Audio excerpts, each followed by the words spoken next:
অবৈধভাবে রং পরিবর্তন করে গ্যাস বিক্রি প্রতারণা আসাদুজ্জামানের চক্র আর 407 গ্যাসের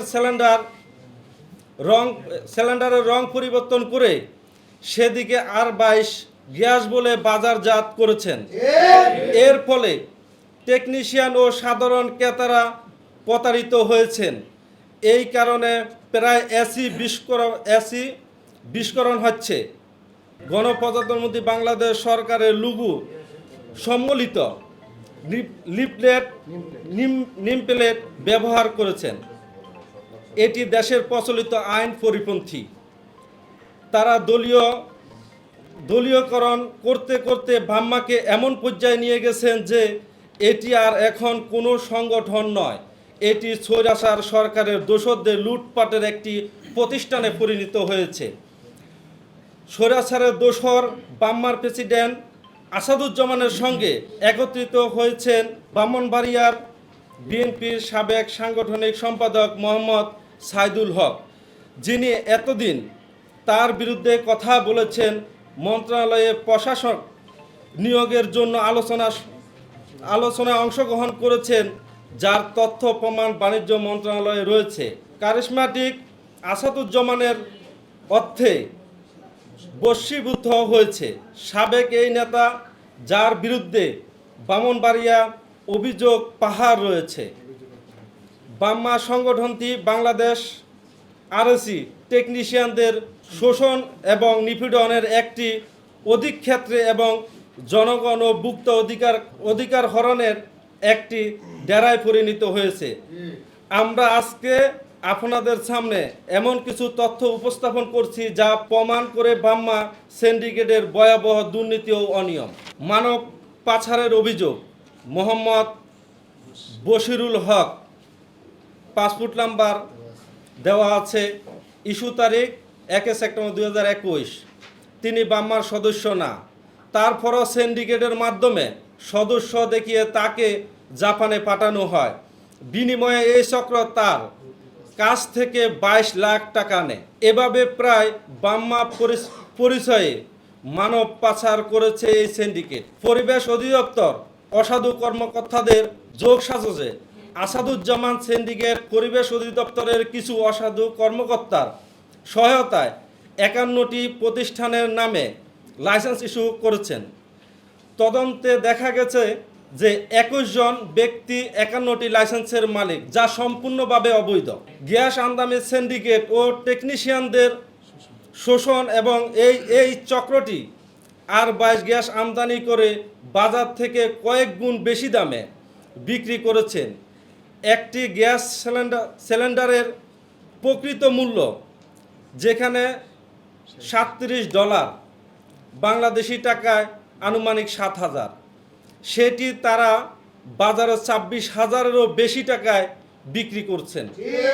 ফলে সাধারণ ভোক্তা এবং টেকনিশিয়ান উভয়ে আর্থিক ক্ষতির সম্মুখীন হচ্ছেন। অবৈধভাবে রং পরিবর্তন করে গ্যাস বিক্রি প্রতারণা আসাদুজ্জামানের চক্র আর 407 গ্যাসের সিলিন্ডারের রং পরিবর্তন করে সেদিকে আর 22 গ্যাস বলে বাজারজাত করেছেন। এর ফলে টেকনিশিয়ান ও সাধারণ ক্রেতারা প্রতারিত হয়েছেন। এই কারণে প্রায় এসি বিস্ফোরণ হচ্ছে।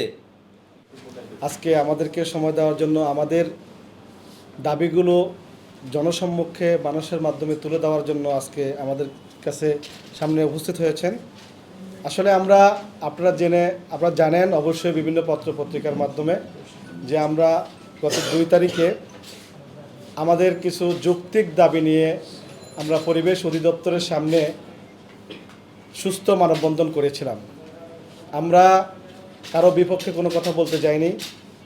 যারা আরএসির R20 গ্যাস সহ বিভিন্ন লাইসেন্স নিয়ে যারা অবৈধ ব্যবসা পরিচালনা করছে, আমরা তাদের বিরুদ্ধেই ওখানে দাঁড়িয়েছিলাম।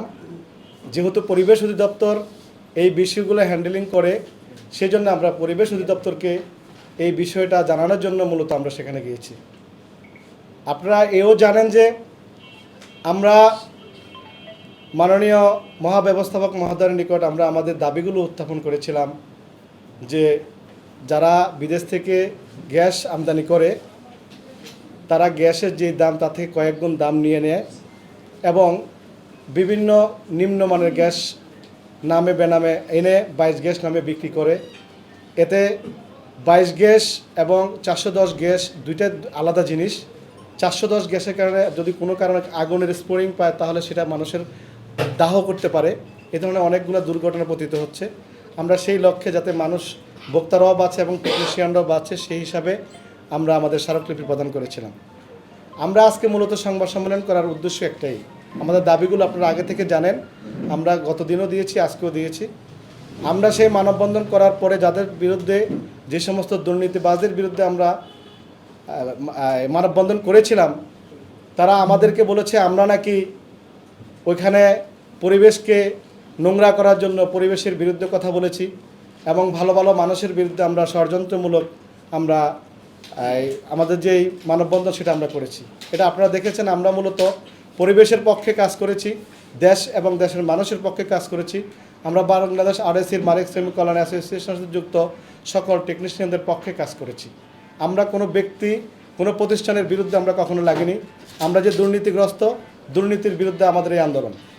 অপশক্তি কখনো মাথা তুলে দাঁড়াতে না পারে, সেজন্য আগামী 9 তারিখ আমরাও পরিবেশ অধিদপ্তরে মানববন্ধন করার ঘোষণা। যারা দুর্নীতিগ্রস্ত, যারা মানুষকে ঠকান নিয়ে ব্যবসা করে, তারা যাতে চিরতরে নির্মূল হয়ে যায়।